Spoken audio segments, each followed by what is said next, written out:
जिसे आप मेहनत कह रहे हो उसे इच्छा कहते हैं।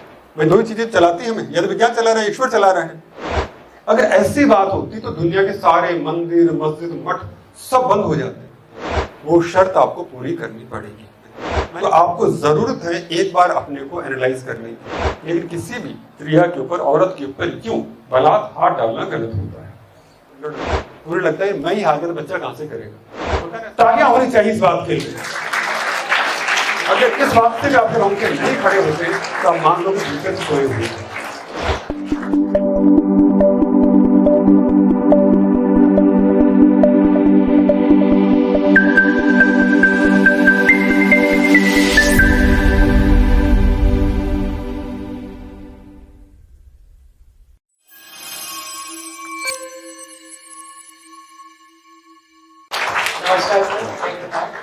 मेरा आपसे सवाल ये है कि आजकल ऐसा देखा जा रहा है कि कई बच्चे जो बहुत परिश्रम करते हैं परीक्षा के लिए, बहुत मेहनत करते हैं और वो चाहते हैं कि उनके बहुत अच्छे अंक आए, पर लेकिन परीक्षा का परिणाम उसके अनुरूप नहीं होता, तो जिससे वो बहुत तनावग्रस्त हो जाते हैं, उन्हें बहुत उसके कारण परेशान हो जाते हैं। तो मैं आपसे जानना चाहता हूँ कि ऐसी स्थिति में बच्चे क्या करें। देखो, एक तो जो मैं सोचता हूँ, मेरा निजी विचार अनुभव ये है बसर, ऐसा होता नहीं है। जिसे आप मेहनत कह रहे हो उसे इच्छा कहते हैं। जैसे आप कह रहे हो मैंने मेहनत बहुत सारी की, मेरा रिजल्ट फिर वैसा नहीं आया, ऐसा नहीं होता है। ऐसा तो साइंस में भी लॉ नहीं है कि पृथ्वी साइंस से चलती है, विज्ञान से चलती है, या फिर चलती है तो परमात्मा से। और दोनों ही चीजों में आप देखिए नहीं है। विज्ञान में तो आपने देखा है work equal to F × S होता है ना। अगर फोर्स लगेगा तो डिस्प्लेसमेंट प्रॉपर होएगा तो वर्क गिना जाएगा। दोनों से अगर एक चीज भी नहीं हो रही है तो इसका मतलब काम नहीं हो रहा है। तो यानी विज्ञान तो इस बात को नकारता है, आपकी बात को। ऐसा नहीं होता है। ईश्वर की अगर मैं बात करूं, जैसे आप जो कह रहे हैं, भाई दो ही चीजें चलाती हैं हमें, या तो विज्ञान चला रहा है, ईश्वर चला रहा है।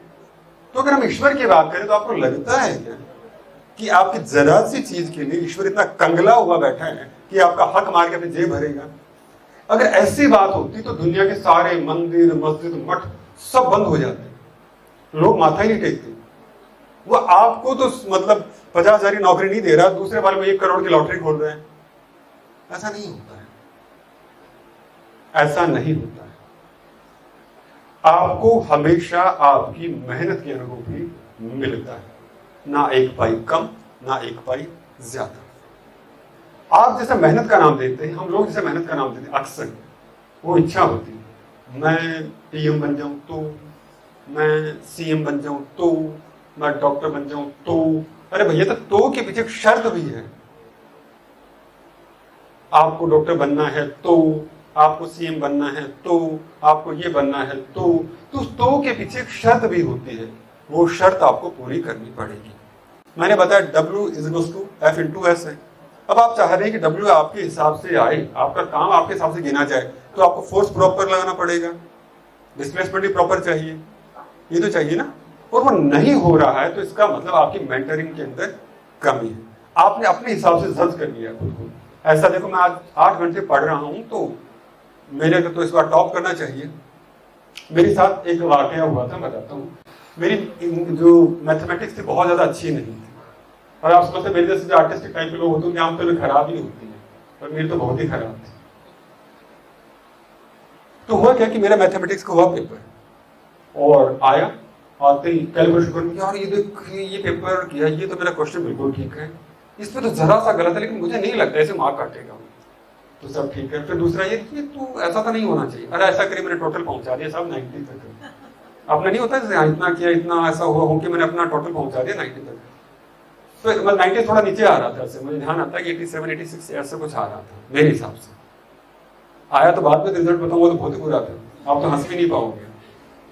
तो मैंने मेरे हिसाब से सोच लिया, साहब मेरा तो इतना तो आ ही जाना। फिर जो मेरे मौसी जी के लड़के रमेश नाम है, वो हम लोग बैठ के डिस्कस कर रहे थे, मैं तुझे क्या लगता है पेपर वालों को लग रहेगा कि बच्चे के सिर्फ 4 नंबर कम, 4 नंबर दे नहीं देगा क्या तेरे मेरे को?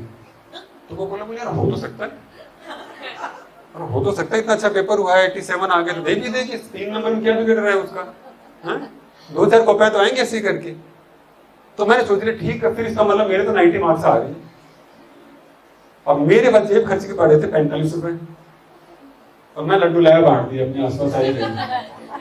मेरे तो सब डिस्ट्रिक्ट लग गई, 90 मार्क्स आ गए, 90 मार्क्स आ गए। तो स्कूल में हो गया हल्ला, सुन को 90 मार्क्स हो गए मैथ्स में, 90 मार्क्स हो गए मैथ्स में। अब तो मैं तो ऐसे चल रहा है, ऐसे चल रहे मैथ्स में ले ऐसे एटीट्यूड ही चेंज हो जाता है ना। आपको पता होगा, आपका एटीट्यूड एकदम ऐसे हो जाता है, एकदम सातवें आसमान पे कि अब अपना हो गया। रिजल्ट अभी तक आया ही नहीं है, और मैंने अपने आप ही जज कर लिया खुद को कि मेरा आ जाएगा। और रिजल्ट जब आया तो मेरे 60 भी नहीं आए थे। मैं यार ये तो बड़ी मुश्किल हो गई। अब तो दिखा तेरी मार्कशीट दिखा। तो फिर मैंने उल्टा करके दिखा दिया उसको। तो 6 और 9 एक जैसा ही तो होता है ना, ये लगता है 6 और 9 एक जैसा ही। तो ये सच्चाई है जिंदगी की कि हम अपने हिसाब से ही प्री डिसाइड कर लेते हैं। मैंने ऐसा कर दिया तो ऐसा हो जाएगा, ऐसा कर दिया तो ऐसा हो जाएगा। हर चीज का अपना एक सिस्टम होता है, अगर वो नहीं हो रहा है तो इसका मतलब उसमें दिक्कत है। और ये मैं नहीं, आप चाहे किसी भी दृष्टि से देखिए, हमेशा वैसा ही होता है। पानी बनता है, पानी क्या फॉर्मूला होता है? H2O, ये तो होता है। अगर पानी नहीं बन रहा है और आप हाइड्रोजन भी मिला रहे हैं, ऑक्सीजन भी मिला रहे हैं, और फिर भी नहीं बन रहा है, तो इसका मतलब कुछ तो दिक्कत है। या तो हाइड्रोजन नहीं उसके अंदर प्रॉपर, या फिर ऑक्सीजन उसके अंदर प्रॉपर नहीं है। तो आपको जरूरत है एक बार अपने को एनालाइज करने की कि मेरे से चूक कहाँ हो रही है, मेरे साथ समस्या कहाँ आ रही है। मैंने तो इतना सोचा था, इतना नीचे क्यों आए। आप एक बार रिवाइज कीजिए, 2 बार कीजिए, 3 बार कीजिए, आप देखिएगा करत करत अभ्यास में जड़मती हो सुजान। जब मेरे जैसा आदमी जो मंच पे खड़ा होकर बोल नहीं पाता था और आज लिविंग चाणक्य बना फिरता है, तो यार आप लोग तो बड़े स्मार्ट दिखते हो, तो हेल्प करते हैं तो सब कुछ हो जाएगा। ताली हो जाए भाई के लिए जोरदार। तो अपने आप को एनालाइज कीजिए, समझिए, आप जो चाहते हैं सब कर सकते हैं। आप में ईश्वर बनने की क्षमता है। ये 25-50 मार्क्स, 100-200 मार्क्स तो कुछ है ही नहीं। फिर में पढ़ना ही मत। हम वो नहीं जो करते फिरे मंजिल तलाश, हम वो हैं जो चल पड़े तो कदमों में मंजिल मचल पड़े। तो इतना कॉन्फिडेंस भीतर रखना। अच्छा, बात चल रही कॉन्फिडेंस की, तो मेरे रामायण का एक वाकया याद आ गया। रामायण का वाकया है कि भगवान श्री राम और लक्ष्मण जी को वनवास हो चुका है और माता सीता का रावण ने हरण कर लिया है। अब रावण की तो आप जानते हैं, बड़ा उस तो हर तरफ वो हो रहा था। रावण त्राही त्राही, देवता तक भी पूरे 9 ग्रह उसके चरणों में बंधे हुए हैं। ऐसे तो सारा मामला हो रखा था उनके, तो हर तरफ वही हो रखे थे। रावण सीता का हरण करके लेके जा चुका है। सिर्फ 2 भाई, 2 जने, ना कोई बहुत अस्त्र शस्त्र, ना सेना नाम की कोई चीज ही नहीं थी उनके पास में। पता और नहीं कि सीता मैया को ले कौन गया। भगवान वैसे तो राम थे, भगवान थे श्री राम भगवान, लेकिन उस वक्त तो मानव के अवतार में तो उन्होंने मानव की सारी वो जिम्मेदारियां पूरी करनी थी। तो अब उन्हें पता और नहीं है, वो सब दर दर भटक रहे हैं। तो क्या है, अब चलते जा रहे हैं और रास्ते में उन्हें मिल रही है जटायु जी, वो जिन्होंने महाराज दशरथ का जो साथ दिया था, दवा क्या बोलते हैं, देवताओं और दानवों के युद्ध के अंदर, गहरी दोस्ती, तगड़ी वाली दोस्ती। और हुआ क्या कि जब वो रावण हरण करके लेके जा रहा था तो जटायु जी देख लिया। लेकिन अब क्या, तो जाहिर सी बात है, पापा के साथ का आदमी को वो बूढ़ा तो होगा ना, बुजुर्ग हो चुके थे, लेकिन उन्होंने रावण को हराया था पहले, तो वो लड़ने उतर पड़े, बस अब तो हरा दूंगा, ये करूंगा। लेकिन उम्र भी कुछ चीज तो होती है ना, तो सब उम्र के हाथों वो घायल हो गए और वो आके नीचे गिर गए, अपने प्राण नहीं त्याग रहे, लेकिन वो इंतजार कर रहे हैं कि यहीं से राम गुजरेगा। मैं और तो कुछ कर पाया या नहीं कर पाया, राम को यह जरूर बता दूंगा कि सीता का हरण दुष्ट रावण ने किया है। मैं दुष्ट इसलिए बोल रहा हूं, रावण में अपनी खूबियां रही थी, लेकिन किसी भी क्रिया के ऊपर, औरत के ऊपर क्यों बलात् हाथ डालना गलत होता है।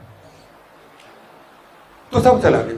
अब भगवान श्री राम और लक्ष्मण जी वहां पर आते हैं। अभी तक राम है, अभी तक राम है, सिर्फ राम, दशरथ नंदन राम है और दशरथ नंदन लक्ष्मण है। लेकिन वो दशरथ नंदन राम और लक्ष्मण भगवान कैसे बनते हैं, ये अब अगला वाक्य आपको समझाता है। श्री राम आते हैं और पूछते हैं, जटायु से बात होती है और जटायु से कहते हैं, सारी वो चर्चा बताते हैं, जटायु जी आपका रावण हरण करके ले गए इस तरह से, और उनका आपसे संवाद होता है, ये हो रहा है। तो बोले, बेटा मैं तो तुम्हारा इंतजार कर रहा था और अब मैं तो जा रहा हूँ, देह को मुझे त्यागना ही पड़ेगा, अब मैं जाऊंगा। तो जाते जाते मुझे ये बता दो, और लेकिन तुम ध्यान रखना, रावण बहुत बली है, मैंने कोशिश की, जैसा होता है नहीं होता कि आपके सामने कोई परेशानी हो, पापा पीछे खड़े, पापा लड़ लो, सब लड़ ले, तो उन्हें लगता है मैं ही हार गया तो बच्चा कहाँ से करेगा, होता है ना ऐसे। तो उनको भी लग रहा था कि मैं ही हार गया तो ये राम कहाँ से करेगा बेचारा, तो दो आदमी दो जने कहाँ से लड़ेंगे, कोई अस्त्र शस्त्र भी नहीं, कोई हाथी घोड़ा भी नहीं, कोई सेना भी नहीं, कोई कुछ भी नहीं है। तो ऑटोमेटिकली क्या है, पेरेंट्स के मन में एक तकलीफ होती है। तो उसी तकलीफ से जटायु वहां पर कहते हैं कि राम मैं तो जा रहा हूं, लेकिन मुझे ये बता दो कि मुझे महाराज दशरथ को, मेरे मित्र को क्या कहना है तुम्हारी तरफ से, कि तुम्हारी तरफ से उसको दशरथ महाराज को क्या कहना है। अब सुनो, आम आदमी होता तो देखूंगा, प्लान कर रहा हूं, पापा से कहिएगा चिंता ना करें, और मैं कोशिश करूंगा, ट्राई मार रहा हूं, शायद सीता मिल जाए मेरे को, मैं वापस लेके चला जाऊं, ऐसा करूं वैसा करूं, ऐसी बातें होती हैं। लेकिन जो राम को भगवान श्री राम बनाता है वो ये बात बनाते हैं, वो बोलते हैं पिताद आप चलिए, पिताद आप चलिए और महाराज दशरथ से कहिएगा कि उनका ये बेटा राम खुद आकर बताएगा कि उसने उस आतताई रावण के साथ में क्या किया। तालियां होनी चाहिए इस बात के लिए। अगर इस बात से भी आपके रोंगटे नहीं खड़े होते तो आप मान लो कि भीतर से सोए हुए,